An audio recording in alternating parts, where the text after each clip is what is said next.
That's the opening music from the new short film called Montreal Snowbec by Ezra Soiferman.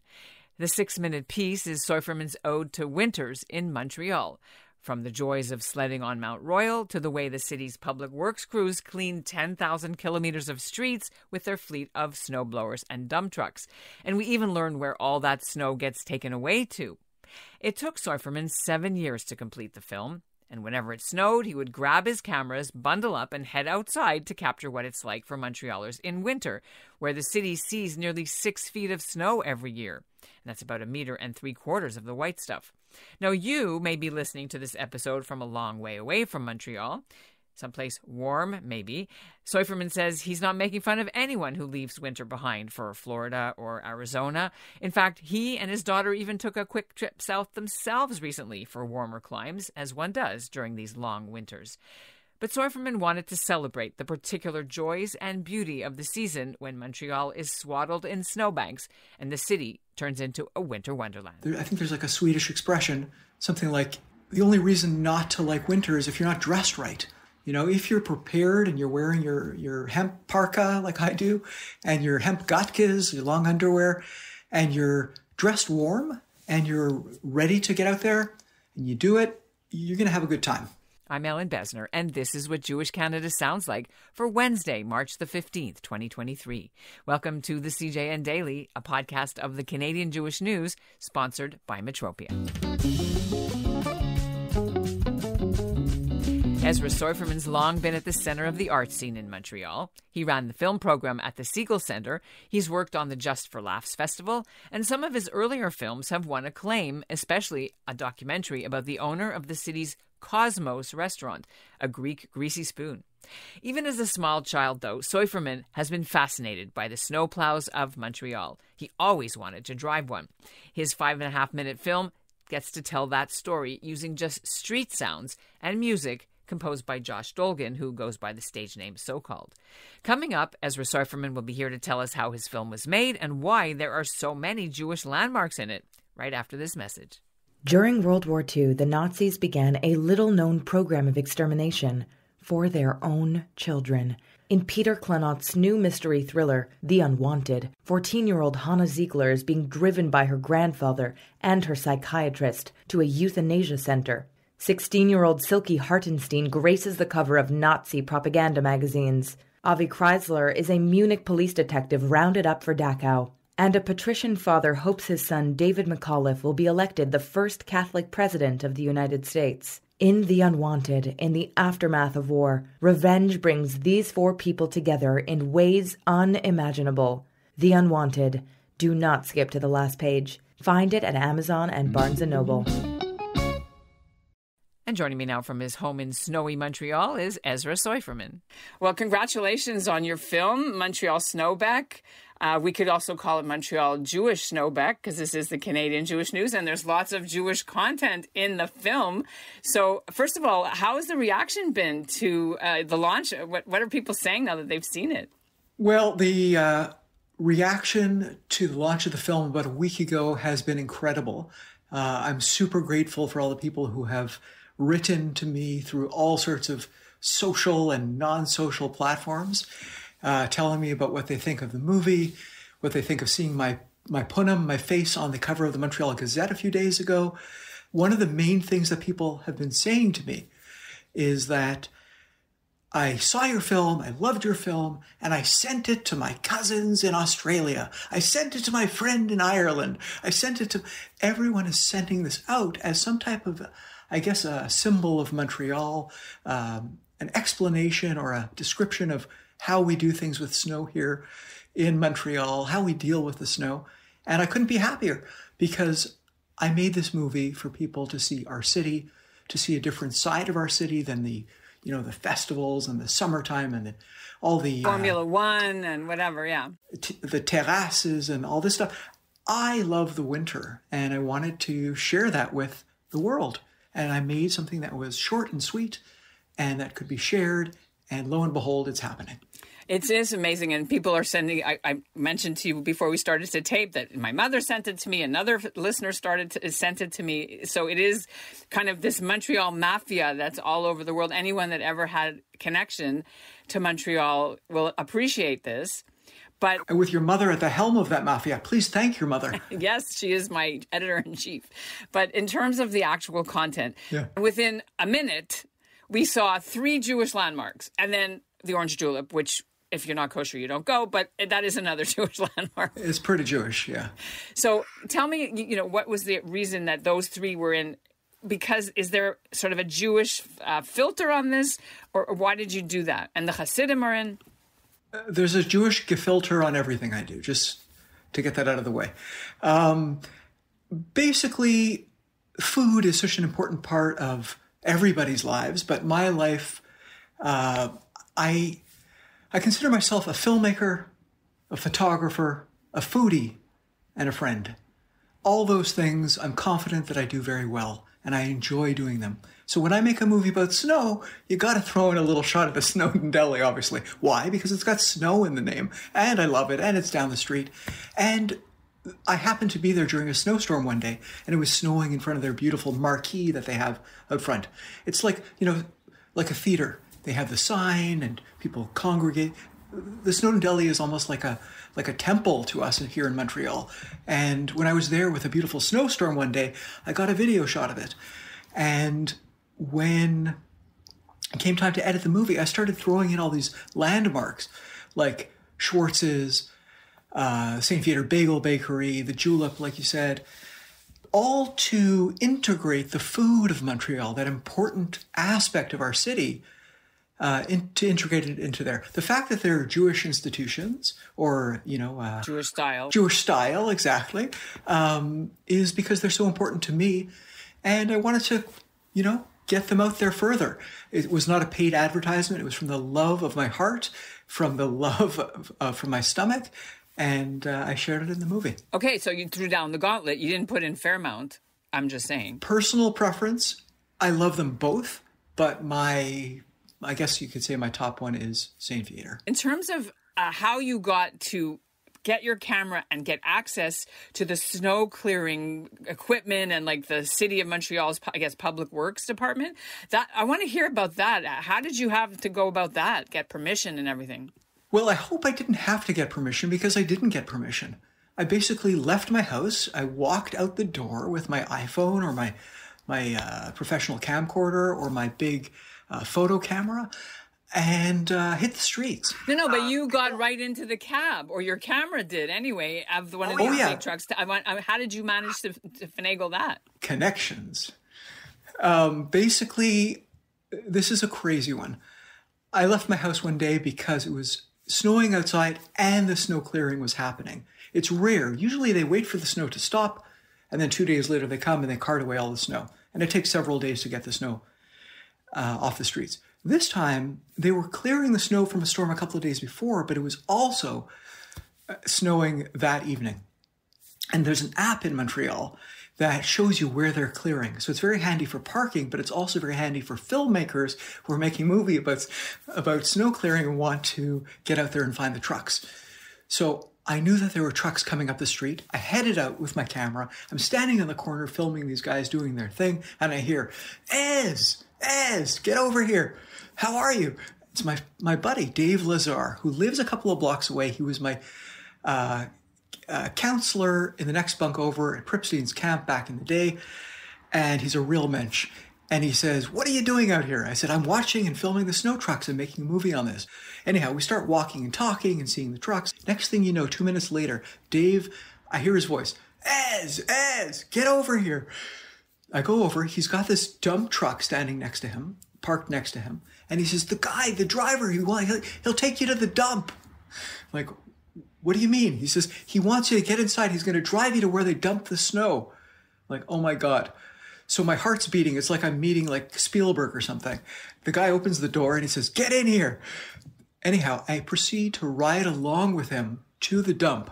Twice he took me to one dump and then another dump. And let me tell you, what I saw there, it was like going to the construction of the pyramids in Egypt.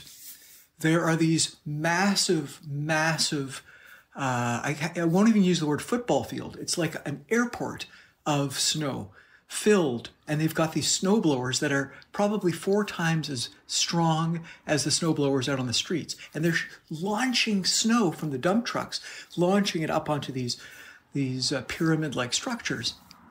Anyhow, I had that experience. It's all thanks to Dave. And that's it. I put it in the movie. One thing you didn't mention was potholes. And I know Montreal, Côte Saint-Luc Road, some of these places are horrible. Fleet Road. So you didn't put any potholes in. Discuss. That's a very good point. I feel like I've let everybody down. No potholes. I love potholes. Why do I love them? Because I love getting them filled. There's this thing in Montreal. You pick up your phone, you call 311. What happens when you call 311? You wait on the phone for a little while. First, you yell at the thing. They say, dis-moi notre... And you go, Côte des Neiges, NDG. Je pense que vous avez dit NDG, Côte des Neiges. Ding. And then you wait on the phone. And then someone comes on. You say, bonjour. J'ai un nid de poule que je veux. And you tell them about this pothole. And you report the address and the side of the street and the direction it's in. Lo and behold, I swear, I'm not kidding. Within a few days, it's filled. All because you called it in. Now, the problem is most people don't call it in. So one time I walked Côte Saint-Luc Road between the synagogue there on Marcille and Baskin Robbins, the other kind of synagogue of sweetness. And I counted all the potholes and filled in potholes on that strip of road because it had gotten so bad over about the previous 7-8 years that I said, okay, it's enough about calling in one pothole here or there. This whole strip has to be taken care of. So I did a post on Facebook and I walked. The post described how I walked that stretch of road. It was about 14, 15 blocks. And in those 14 or 15 blocks, I kid you not, there were something like, I don't remember the exact number, about 4,000 actual potholes and filled covered potholes. That's how bad it had gotten and how much work they had done on it. There's more potholes than actual street, in other words, yes, right? Well said. When I put up this post, I kid you not, after 8 years of having been neglected, it was that summer. About 3 months later, the whole strip was repaved.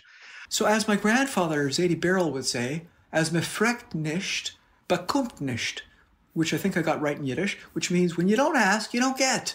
So basically, when you see a pothole, let someone know. They're going to fill it in and the world will be that much better. You mentioned also snow blowing, so I have to ask the question. In some parts of Montreal that I know, like, for example, Hampstead, they blow the snow onto people's lawns, and they make those, well, you called them pyramids from Egypt, but they make them on people's lawns, like my sister's house, and these big, hard, dirty snow that is so high that you can't even see the tree half the time.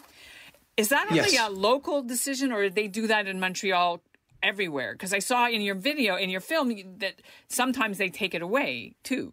The city of Hampstead, as far as I know, is still throwing the snow from the snowblowers onto the lawns and making those giant piles. When they come off the streets, you know how they pile it up on the streets and make those big, long lines of snow on the streets before they shoot it off. Those lines, I just learned, are called windrows. In the city of Montreal, they don't do that. They basically cart it away in these dump trucks that line up along the streets behind the snowblower and then pull up alongside. They fill them in, and then the truck heads off about a 15-minute drive to a dump. There are many dumps across the city. Some of them are those big pile dumps. Other ones, they dump into these essentially sewers, these giant sewers, where it goes into the water filtration system of the city and gets cleaned, and then we drink it. Tell me about the famous Montreal white plastic igloo-shaped garages that people build for the winter to protect their cars in driveways. I haven't seen those anywhere else in Canada. Maybe there are. People can write in and tell us if you guys do that too. But that's something that was in your film, and I think it's unique to Montreal. So the generic name is a shelter for your car, but the Kleenex name is called a Tempo. And Tempo is a company in Montreal that I think has cornered the market. They're known as Tempos. These things dot the city. Most neighborhoods, I think, allow them, but some neighborhoods don't. The city of Westmount, the Hoge Venster, no Tempos. In NDG, where I live, there are tempos, not like a ton of them because not everybody has driveways, but basically they protect your car so you don't have to shovel the Farkakta driveway every single time it snows. And there's one in the movie too. You could see one. It was a really windy night. It was just up the street. And if you turn up the sound on the film, you'll hear, I left the sound and it's like flapping in the wind. Montreal has a reputation as having being one of the snow capitals of Canada in terms of the amount of accumulation. Are you aware of how much snow per year usually Montreal gets? It's in the area of 200 centimeters. I believe we're close to that this year. I think it's been quite a snowy year. Not the snowiest that I remember, but quite snowy. And it seems like the month of February was a little relentless. It was like every 2 days, more and more. And here's something interesting. The companies that you can hire to clean your driveway or clean your steps, private companies, they have a surcharge often. If it goes over 200 centimeters, we can charge you by the centimeter or by the inch, whatever they want, to take away that excess snow because it's too much snow this winter. Some winters they get away easy because it doesn't snow very much and you've paid them your cash in advance. And other winters it snows so much you're writing them checks up until July. Is there anything particularly noteworthy about Montreal snow that's different in terms of, I don't know, what it feels like or the texture? Oh, it's delicious. You take a little poutine sauce, some cheese curds on top of it. It's amazing. No, really. Snowteen. No, because wait.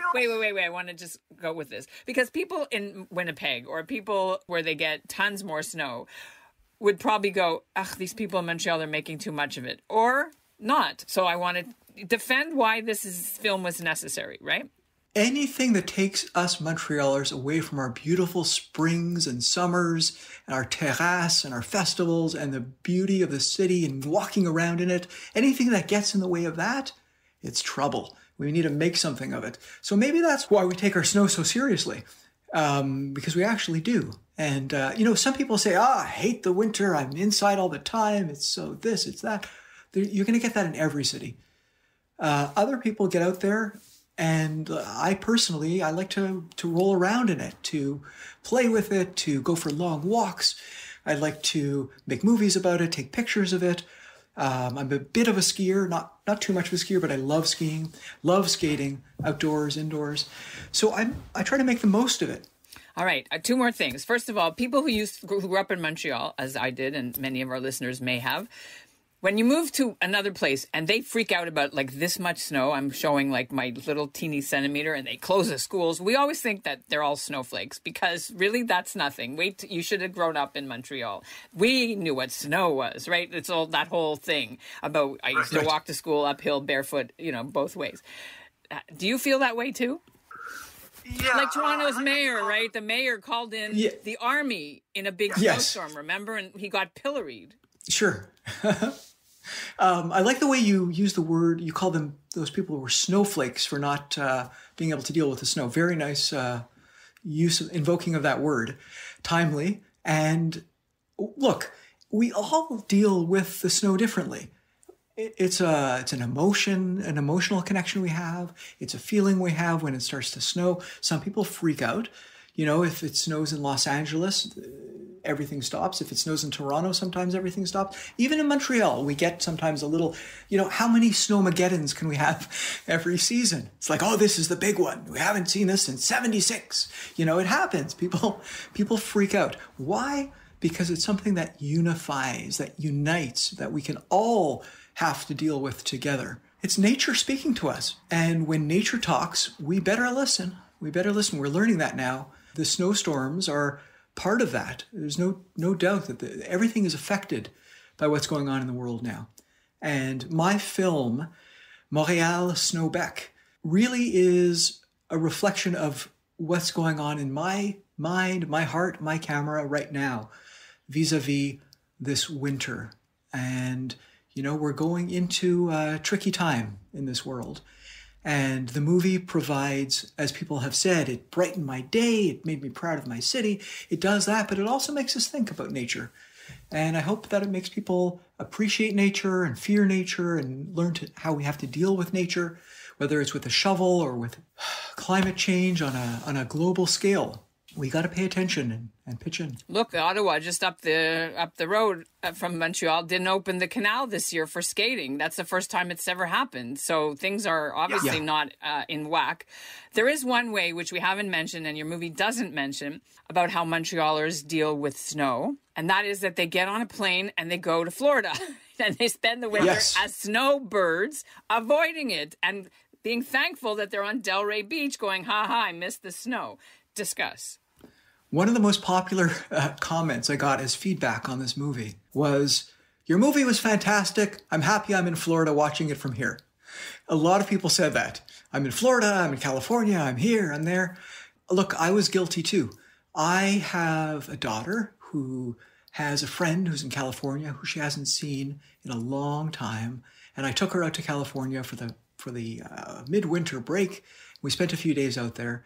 And look, it's a machaya. Going to the sun where there's no snow is a beautiful thing. And us Montrealers, we love to do that.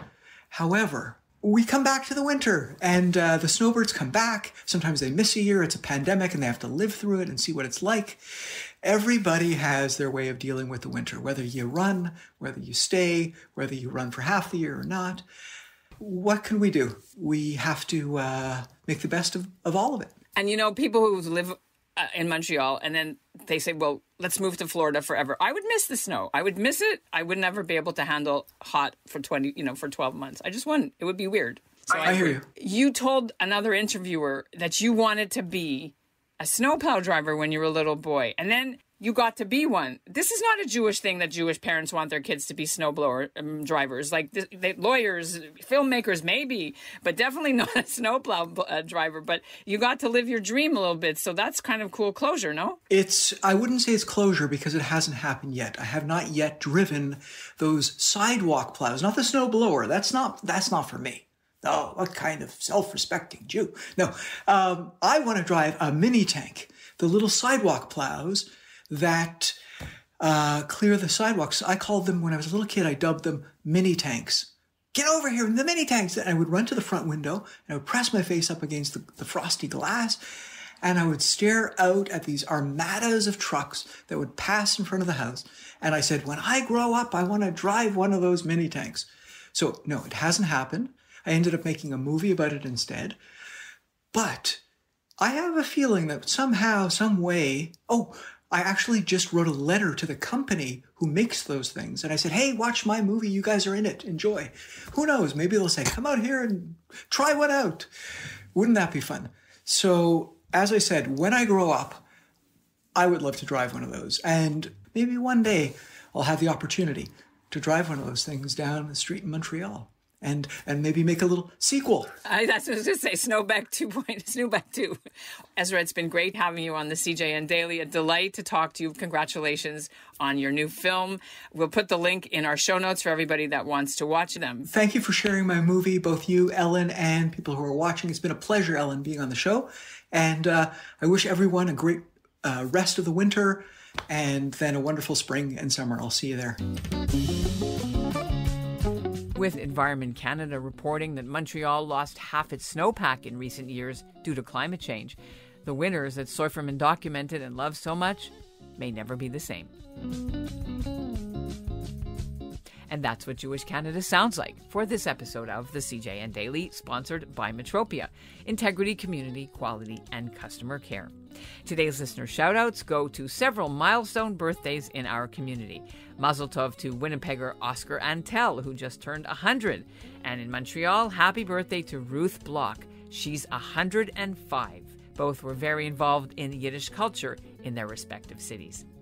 The CJN Daily is produced by Zachary Kaufman. Our executive producer is Michael Freeman. Our theme music is by Dov Beck-Levine. And if you like what you hear, please share it with your friends. Send them a link to a favorite episode, like maybe this one.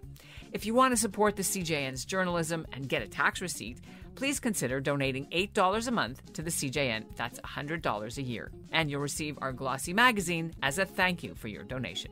The next one is at the printers now. Thanks for listening. We'll be back tomorrow.